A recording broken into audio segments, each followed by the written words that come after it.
I actually despise Wi-Fi with a passion, and I haven't really had a chance to play with too many people in person, which is why some footage you'll see is going to be against a person, and some footage will be against CPUs, just random ass clips that I put together for this video.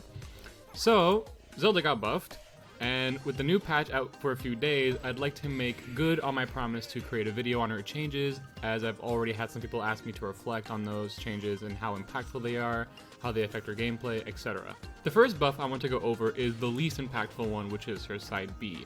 It gained a larger hitbox for that sweet spot. It also lingers longer. I think for this move to really be pushed into viability as a neutral tool as opposed to an advantage tool is if either the projectile speed were increased or the end lag were reduced. So I don't recommend using Din's Fire more often, or in situations that you wouldn't have used it before. However, the buffs are meaningful for offstage play, as with the hitbox size being slightly increased and lingers longer, Zelda can detonate Din's Fire sooner and still land the sweet spot, whereas in the new patch, you might have used a few more frames to actually get Din's Fire into position to hit the opponent for the sweet spot. So this buff gives Zelda a little more leniency in terms of letting Din's Fire go early or late and still get the sweet spot, but not by too much. The lingering hitbox, in my opinion, is actually more important than the hitbox size increase, as it makes it easier to time the explosion since there's now more leniency. All in all, a welcome buff, but nothing too notable. All of Zelda's other buffs are quite notable, but the next one is for both good and bad reasons. Zelda's Nair was given slightly less landing lag, I think it's like 2 or 3 frames less landing lag, as well as a hitbox adjustment that makes the multi-hits bring opponents closer to Zelda and not just popping them up. This makes the move connect more consistently, as you'll see in some of the clips I have where I'm doing Nair while retreating, and in a lot of those cases in the previous patch, the opponent would have just fallen out of Nair, whereas they actually get dragged with Zelda to get hit by the full move. So that's really good, but it also makes it easier to cross up the launch of neutral air since Zelda's Nair on front of her and behind her are constantly pulling the opponent towards her. The chance of crossing up the launch is way easier than it already was before, and it was already pretty easy to cross up the launch of neutral air if you weren't careful. So this multi-hit change makes that launch even more delicate, which can be really difficult to get used to. It's been discussed amongst Zelda mains that a good way to make the opponent launch in the direction that you want more consistently is to hold the control stick in the opposite direction you want to send them, and then drift back as soon as the launch hitbox comes out. But obviously, the more that Zelda players experiment with the buff or with the change, the more consistent methods will start to arise. Make no mistake though, Zelda has lost no extended Nair combos that she had before. With proper drift control, you can still do the exact same combos that you could do before.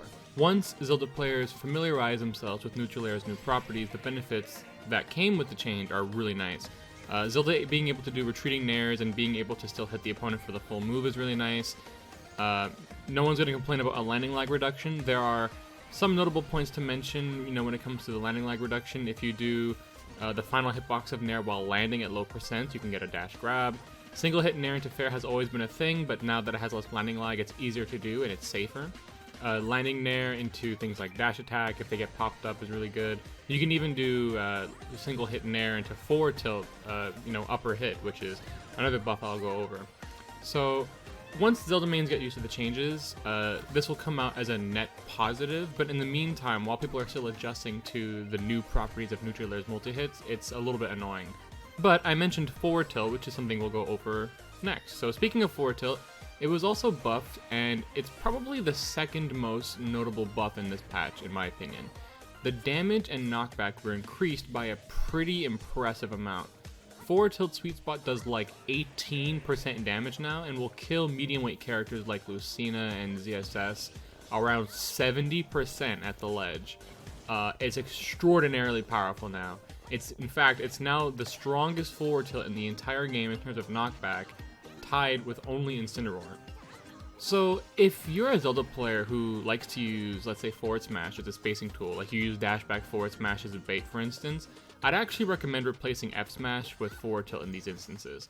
Forward tilt comes out 4 frames faster than forward smash, does nearly as much damage on the sweet spot now, has 13 less frames of end lag, does good shield damage because now that the damage was increased, the shield damage is also increased, and it doesn't come with the multi-hit issues that F Smash has, in which if Zelda uses forward smash on an aerial opponent, especially small ones, they very occasionally will pop out, whereas forward tilt is a single hit and thus does not have this issue. And it's probably now her most reliable semi-ranged, grounded kill option at high percent.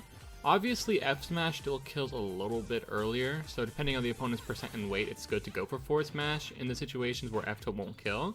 But in all cases where both F Smash and F Tilt would suffice for your needs, you should almost always be going for Ftilt now, because it's incredibly strong and opens up more consistent as well as safer kill opportunities. So very, very, very good buff, and you'll see some of the kills that I'm getting on screen it's ridiculous.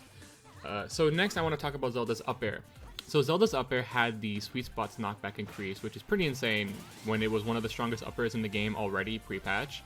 So that buff's insane. The duration of the move went from 3 total frames to 6 frames, so it's doubled the duration.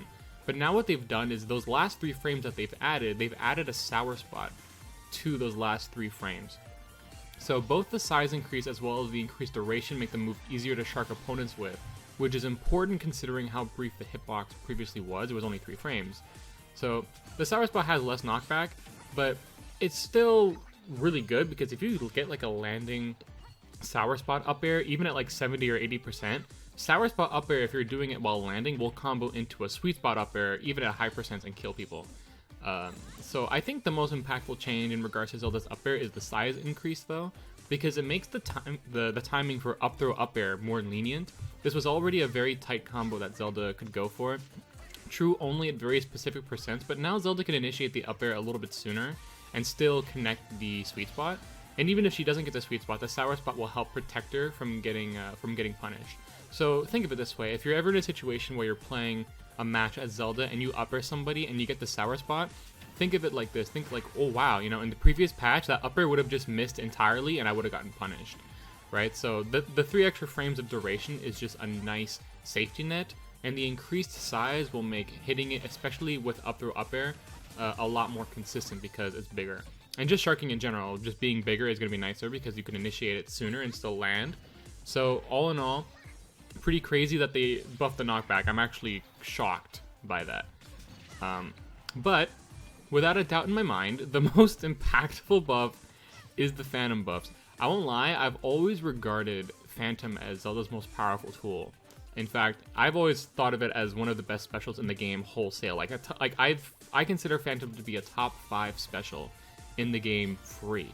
I've always been of the opinion that it does great damage already, or that it did great damage already, that it provided great utility and had good kill power. So I was always thinking if the move was ever changed, I would have bet on the move being nerfed. So I am legitimately shocked that they buffed both the damage and the knockback for all stages of Phantom. That's actually insane to me. Phantom was not a move that needed to be buffed. If I were in charge of buffing Phantom, I probably would have just buffed her, not Phantom, sorry. If I were in charge of buffing Zelda in general, I probably would have just made her grab faster. But I would have thought they would have nerfed Phantom for sure. But, so essentially across the board, mostly all Phantom stages will do roughly 5% more as a rule of thumb. And at full charge, it kills 17% earlier, which is insane. That's a huge change considering how early it already could kill. So killing 17% earlier is a really big deal. And since Phantom does more damage, it inherently does more shield damage, allowing for previously nerfed shield break setups to work again, which is very good. Before the universal projectile shield damage reduction to projectiles, Zelda could do, I think it was like dash attack, Phantom, down smash, and break shield. And then when they introduced the projectile nerf change, Zelda couldn't do that particular setup anymore. And now that setup, just that particular setup, for instance, has now returned, because Phantom does more shield damage because it does more damage in general. So she's better at breaking shields with Phantom now, which is amazing. It's going to stop people from shielding as much against Phantom, which is great.